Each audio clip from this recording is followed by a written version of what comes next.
Hey guys, Questions for Coach. Hey guys, what we got? James, are you ready to name a starting kicker, punter, or quarterback? No. I love how you referenced it, but no, we have not even done it as a staff yet. James, have you made decisions on green lights, yellows, and reds yet? And are there any guys who will definitely, green? Yeah, we have. Probably better if I brought that list, Chris. Green, yellow, reds next time we get together. But yeah, I met with those guys. So typically I always meet with them 2 days before we break into what we call D squad or scout team. We did that today. So I met with them 2 days ago. Then their position coaches met with all of them yesterday. And we did do that. So I don't have the list in front of me. But I'll be happy to go through that with you next time. How do kids deal with that kind of thing? I mean, if they aren't necessarily green, just generally speaking. Yeah, I think for a lot of them, they're pretty self-aware. I mean, they haven't either broken into the too deep. They kind of see the writing on the wall. There's some guys that aren't. That's always the case. There's some guys that just aren't as realistic with where they're at. So some of those conversations are hard, but most of them, they see it the same way. And what I try to do is probably the week leading up to it, I go around and ask them, where do they see themselves? And I'd say 90% of the group sees themselves the same way the coaches do. Now, the other thing, as we know, is the new red shirt rule kind of changes that. You can still play a ton of football and regain your red shirt. And just because they're not ready right now doesn't mean they won't be ready by game 5. James, what would you say about the camps that Drew, Shelton, and Caden have had thus far, and how have they progressed from the spring until now? Yeah,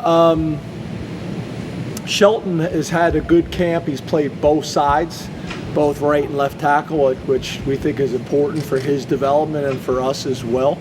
Caden is a little bit like the questions you guys have had with me in the past with the O-line. I don't really like putting it out there in the universe. I'll let you guys tell me kind of where they're at. But I've been very pleased and happy with Caden's approach this camp. He's had a really good, consistent approach, and I'll kind of leave it at that. James, how is Dante Cephas compared to where you'd like him to be at this point? Yeah, he's in that group that's battling. We got a competitive group of 4 to 5 guys that are battling. He's part of that conversation. We've had some really good conversations. I think he realizes that this has been different, the adjustment, especially with the DBs and the man-to-man coverage that we play. It's just different.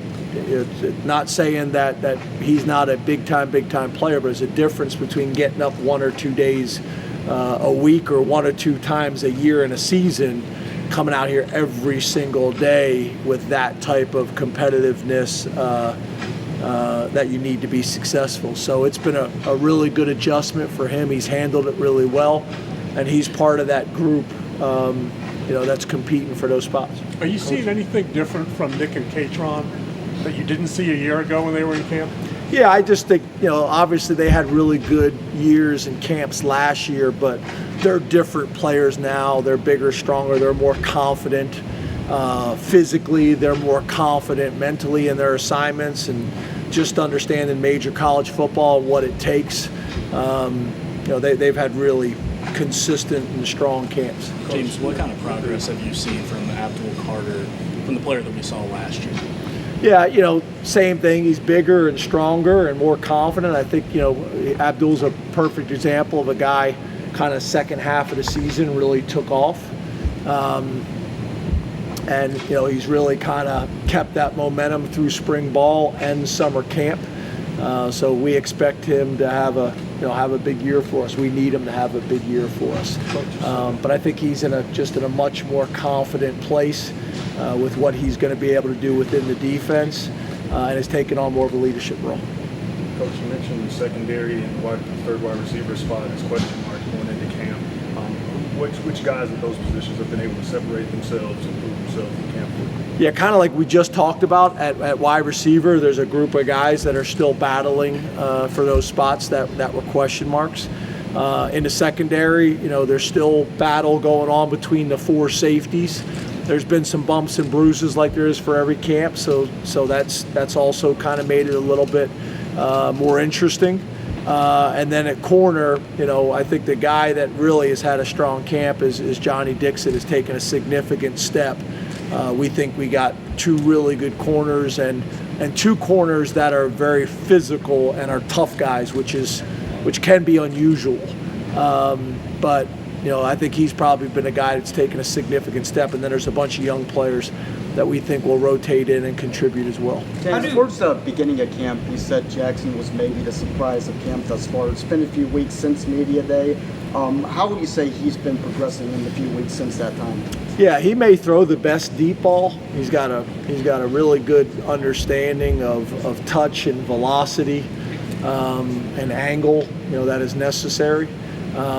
He's still learning, in terms of in the meeting rooms and out on the field, all the different things that we ask in the run game and in the pass game and with protections. So he's still learning, but really has the ability to find receivers and be accurate as a passer. So he continues to do well, and it really is a part of a ongoing conversation at that position. How do position battles change once you start focusing on season? Because in the off season, guys can compete for position, but then I'm sure that you have to start preparing for an opponent. Does that change anything in terms? No, of because even though there's competitions going on, there's still guys that go out with the first group, and there's guys that go out with second groups, and there's guys that go out with the third group, and that hasn't really changed. There's been a little bit, and there's been some guys that have gotten 2 reps, and some guys that have gotten 1 reps and gone back and forth. We've done some of that. But it really doesn't change, Obviously, the one thing I would say changes is you just don't have as many reps for the 3s. It's more of a 1s and 2s dominated practice. James, if you were to need to rely on JB Nelson in a potentially first-team role this season, what's your confidence level there, and what has he shown thus far in 2023? Yeah, we went into this year feeling like JB was going to factor in either as a starter or starter-type reps. Is how I would have viewed him coming into the season, and he's built on that. His habits are a lot better in terms of how he practices and approaches meetings and everything else. You could make the argument he may be our most physical offensive lineman that we have. I know talking to our defensive linemen, they got a ton of respect for him. So we expected him to play a significant role this year, either way. Hey, James, you named the captains on Saturday or maybe before that. You haven't commented on the group. Can you talk about the group and what they bring to the table? Yeah, so we voted on 3 captains, may have been at the end of spring, to go into the summer with. And then we held out all summer and really mostly through training camp to see who developed into that next role and kind of leave that out there, for competition over the summer. And it's worked out really well. So I think we got a strong group of veterans. I think the coaches and the players and the staff all kind of see it the same way.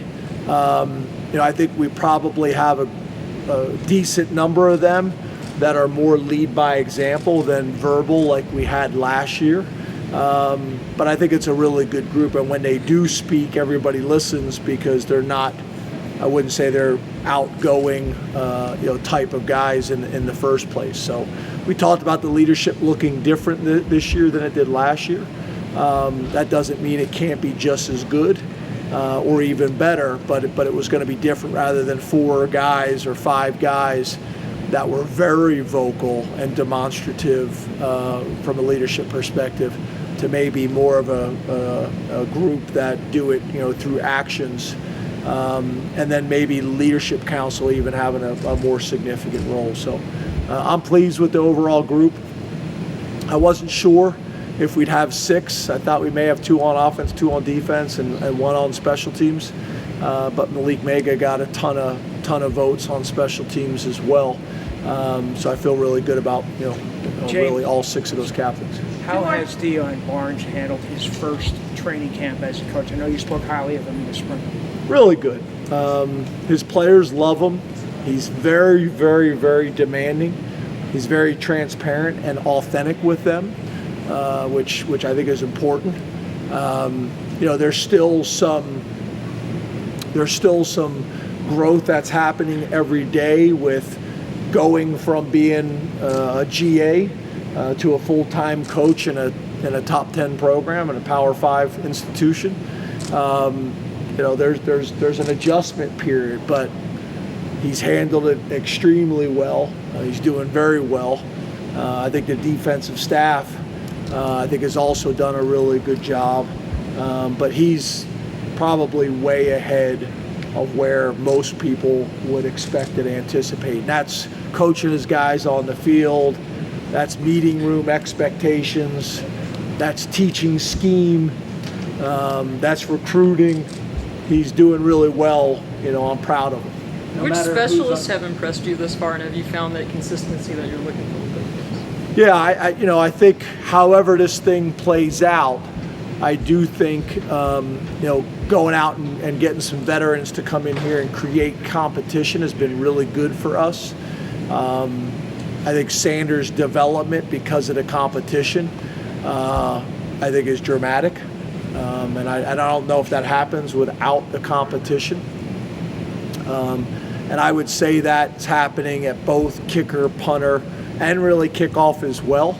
I would say Dzansky is probably the one guy that's pretty much solidified himself, and there's a pretty significant gap between the other two. I think the other two are pretty good, but there is a significant gap with him. No matter who's under center for week one, Excuse me, we had last question. I'm sorry. I'll take it. I appreciate that, Coach. Just because your hair is so flawless. No, I totally appreciate that. Describe the situational significance of having a lot of your starting offensive linemen back, especially a guy like Olu. Yeah, it starts up front on both sides of the ball with the offensive line and the defensive line. We've worked really hard at recruiting those positions and developing those positions. And obviously when you get a guy like Olu Fashanu back, who's played a ton of football and done it at a high level, to lead that group, and especially with a first-time starting quarterback on his blind side, obviously there's a lot of value in that. Thank you. Thank you. Hey, James, assume Power 4.